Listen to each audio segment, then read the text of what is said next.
being our shtick here with the name of the podcast, we absolutely are mandated to discuss the legendary costume donned by one Jakub Lauko for Halloween this year. Oh my Lord. That was incredible. Do you have a flash on our screen of that? Do you show people the viewers, the photo? I'll add the overlay once I go into editing. It'll be there.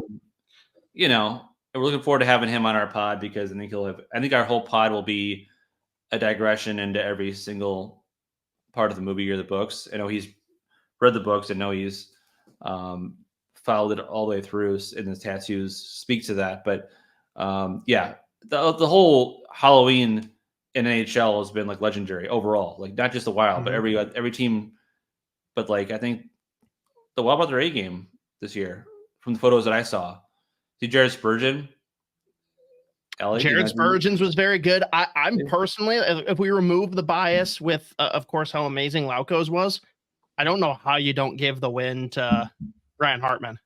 Yeah. Impressive. The I like turtles. Although the picture I saw, I don't know if his shirt said I like turtles or if that was just like a caption someone put over it. If he put I like turtles on the shirt, I'm docking points from him because it's way better if people only get it if they get it, kind of thing. You know what I mean? Like don't spell it out. Joke. Yeah. Like even Fleury having the McLovin driver's license was a little borderline, but I'm okay with it because it plays because like he made it the actual like driver's license, and that kind of plays with part of the slapstick humor in the movie. But I like when it's a good costume, but like there's going to be some people that don't get it, and you just kind of laugh at them. Yeah, I even love Danny Spurgeon's wife with the no regrets from We Are the Millers. That was pretty good. That's really good. You have any regrets? No, not at all. Not even a single letter? No one.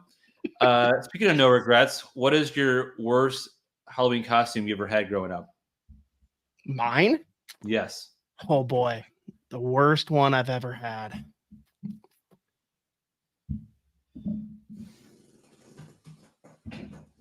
Honestly, the worst ones for me were when I just like mailed it in and I'd like grab a Scream mask or something. But the one that I definitely abused and like overdid, I'm telling you, when I was a kid, I thought I was going to be a ninja when I grew up. Like, I'm not talking when I was in middle school. I'm talking like little kid, elementary school, whatever. But like any variation of ninja or Ninja Turtle, like, yeah, you bet your ass that I did that at some point.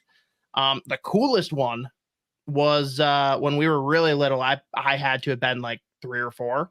Me and my brother were both dressed up as Batman and Robin, and my parents actually turned our red wagon into the Batmobile, like fully decked it out. Like that's the one that I'll hold on to as like, okay, we nailed this one. Outside that, I haven't had any overly spectacular Halloweens. But what's yours? What's the one that you are haunted by? No, well, speaking of Ninja Turtles, I was a Ninja Turtle. Only did an adult Halloween party when I was like in my mid-20s, and I brought pizza with me, which was great. Oh, that's awesome. That the rocks. Whole green get up and everything. I felt better about that one. You know, my mom was big into making costumes. You know, like sewing them up. So I was like Garfield once. I was, you know, me, my sister and I were Mickey and Minnie once. You know, my sister was born 2 years younger than me, so she was born the same day, 2 years apart. So the one I'm most embarrassed about, and I'm sure you get shit for this one. For some reason, my parents or my mom made me just like a bum or somebody who was homeless, whatever. So I had like the whole like cigar. I don't know what I was dressed up as, but I'm like, I don't know why they had me looking like this. I was either like a shepherd or I don't know what was going on, but like I didn't no idea when I was like 10 what I was wearing. But interesting. Okay. So that was probably the one I'm most embarrassed about. But like I can be Garfield every day, all day long. I was like obviously a sports player at some point wearing a jersey. You know, every guy was like a sports, like a football player at some point. You know, I was Jerry Rice at one point. You know, but my mom always used to make our costumes for us when we were really, really little, which is cool. We're curious about what Connor will be, or I don't know what Logan will be for Halloween. Did Logan have a costume yet? We were having that discussion tonight, and we're probably gonna have to place an order on something with Amazon here quick. I don't know. I have like too many ideas is part of the problem. And granted, with a kid, it's like what's gonna be the least elaborate and easiest to do while still looking like it's not just mailing it in, you know? Mm-hmm. And will he keep it on? Like there was one we looked at that my wife thought was pretty funny, where it's like a dwarf outfit, but like Snow White and the Seven Dwarfs. Yeah. And I'm very worried about what's going to happen with the beard. Okay. That's a concern of like, oh, is he going to rip that thing off? Is he going to try and eat it? Like, these are the things you got to think about. Mm-hmm. And then there's a bunch of them that are just like a onesie zip up thing where like it's some kind of animal or a dinosaur or something. So we're still very much in the evaluation phase. I think the best question though is like, if you're an NHL player, Joe, and you've got just like F off money and you're going all out, what's the costume you're going to concoct? If I all out, man, that's a good one.